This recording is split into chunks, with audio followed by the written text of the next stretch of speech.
গভীর রাত্রি।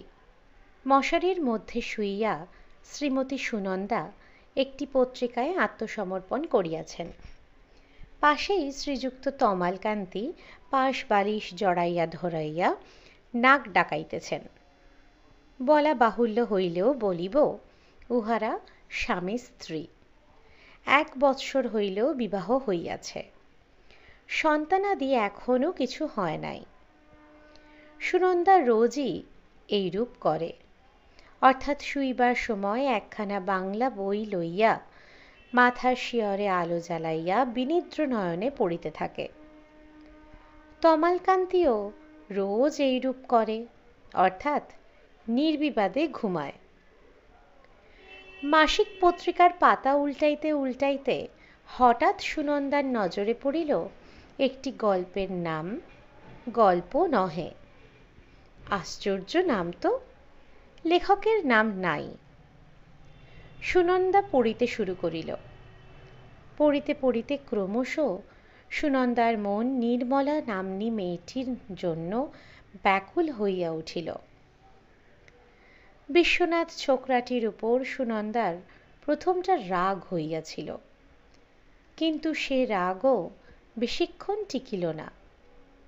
বিশ্বনাথ যখন বিদায়কালে নির্মলার দুটো হাত ধরিয়া হাউ হাউ করিয়া কাঁদিতে লাগিল, তখন সুনন্দার রাগও জল হইয়া গেল।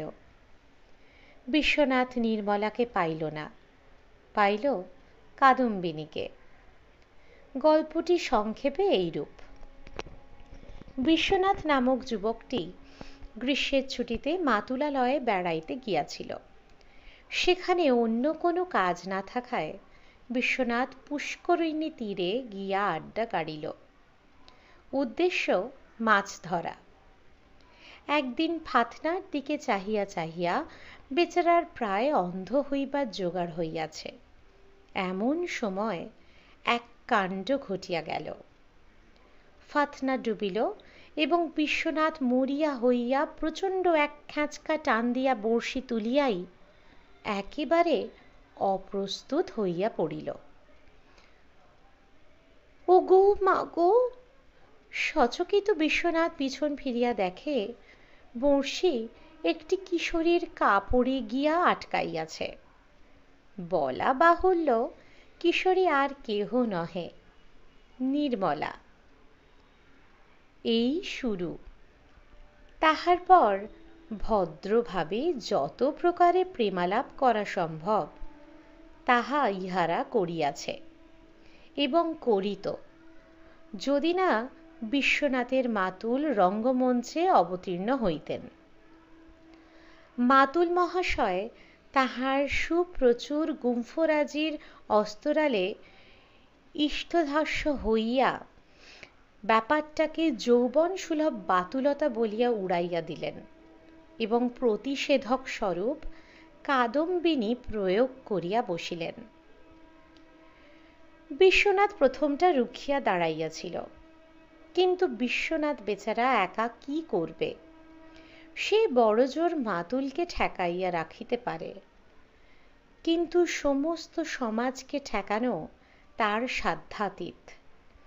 বিশ্বনাথ ব্রাহ্মণ এবং নির্মলা কায়স্থ, সুতরাং নির্মলার হাত ধরিয়া ক্রন্দন করা ব্যতীত আর কিছুই করিতে পারিল না। বেশ লিখিয়াছে গল্পটি।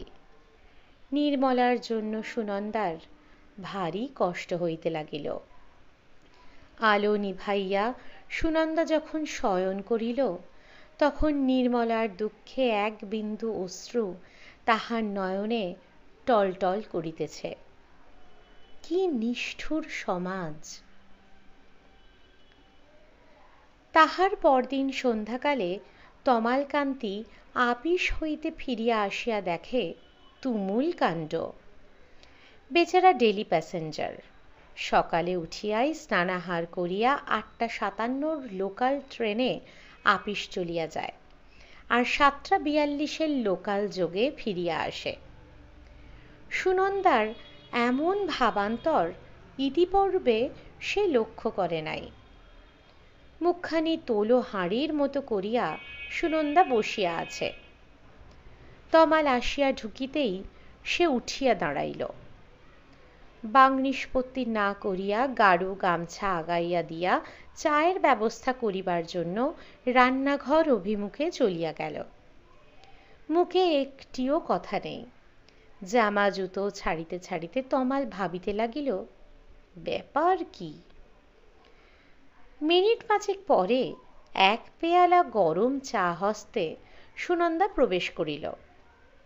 মুখ তখনও তোলো হাঁড়ি। তমাল চায়ের পেয়ালায় একটা চুমুক দিয়া বলিল, দেখো আজ গাড়িতে পুষ্প সুরভিসার বলে একটা তেল বিক্রি করছিল, রোজই করে। কাল মনে করছি কিনে আনবো এক শিশি, গন্ধটাও ভালো। আর আমাদের মল্লিক মশাই বলছিলেন যে মাথাও নাকি বেশ ঠান্ডা রাখে। সুনন্দা নীরবে বাহির হইয়া গেল। তমাল বুঝিল গতিক সুবিধার নহে। হঠাৎ হইল কি। চা নিঃশেষ করিয়া তমাল বাহিরে গিয়া দেখে সুনন্দা তাহার অর্ধসমাপ্ত উলের মাফলারটা লইয়া বুনিতে বসিয়া গিয়াছে। তমাল হাসিয়া বলিল, আজ এত গম্ভীর যে, সমস্ত মুখখানা আজ এমন থমথম করছে কেন, ব্যাপার কি। সুনন্দা আর আত্মসম্বরণ করিয়া থাকিতে পারিল না, বোমার মতো ফাটিয়া পড়িল। আমার কাছে সোহাগ জানবার দরকার কি, যাও না তোমার নির্মলার কাছে, যার হাত ধরে বিয়ের আগে কেঁদে বলেছিলে, আমার মন তোমায় দিয়ে গেলাম নির্মলা, বিয়ে করতে চললো এই দেহটা, সমাজের নিষ্ঠুর হাড় কাঠে বলি দিতে চললাম নিজেকে। বিস্মিত তমাল কহিল, নির্মলা কে? পাগল হয়ে গেল নাকি তুমি? সুনন্দা কিছু না বলিয়া গল্প প্রভাকর নামক মাসিক পত্রিকাটি এবং সম্পাদকের চিঠিখানি স্তম্ভিত তমালের হস্তে তুলিয়া দিল। সম্পাদক মহাশয় লিখিতেছে, সবিনয় নিবেদন, আপনার গল্প নহে নামক গল্পটি এই মাসে প্রকাশিত হইল। এক সংখ্যা গল্প প্রভাকরও আপনার নামে অদ্য পাঠাইলাম। গল্পটি প্রকাশ করিতে নানা কারণে বিলম্ব হইল বলিয়া কিছু মনে করিবেন না। আর একটা গল্প চাই। ইতি নৃসিংহপ্রসাদ তালুকদার। বিদ্যুৎ ঝলকের মতো তমালের মনে পড়িয়া গেল যে প্রায় 2 বৎসর পূর্বে উক্ত গল্পটি সে গল্প প্রভাকরে পাঠাইয়াছিল বটে। তাহার পর তমালের বিবাহ হইয়াছে, চাকরি হইয়াছে, সাহিত্য চর্চা সে বহুকাল ছাড়িয়া দিয়াছে। এই গল্পটির কথা সে ভুলিয়াই গিয়াছিল। আজ হঠাৎ এই কি আকস্মিক বিপদ। আমতা আমতা করিয়া তমাল বলিল, ওটা একটা গল্প লিখেছিলাম বটে, অনেকদিন আগে, তাতে হয়েছে কি। গল্প? তুমি তো নিজেই লিখে দিয়েছ, গল্প নহে। তমাল একটু হাসিবার চেষ্টা করিয়া বলিল, ওটা একটা স্টাইল, বুঝলে কি না। সুনন্দা কিছুই বুঝিল না, বুঝিতে সে চায়ও না। নির্মলার ঠিকানাটা জানিতে পারিলে একবার গিয়া দেখিত মেয়েটি কেমন রূপসী, স্বামী যেরূপ লিখিয়াছেন ঠিক সেই রূপ কিনা। ঈর্ষায় তার সমস্ত অন্তর পুড়িতে লাগিল। অথচ এই কয়েক ঘন্টা পূর্বেই নির্মলার দুঃখে সুনন্দার চোখে জল আসিতেছিল।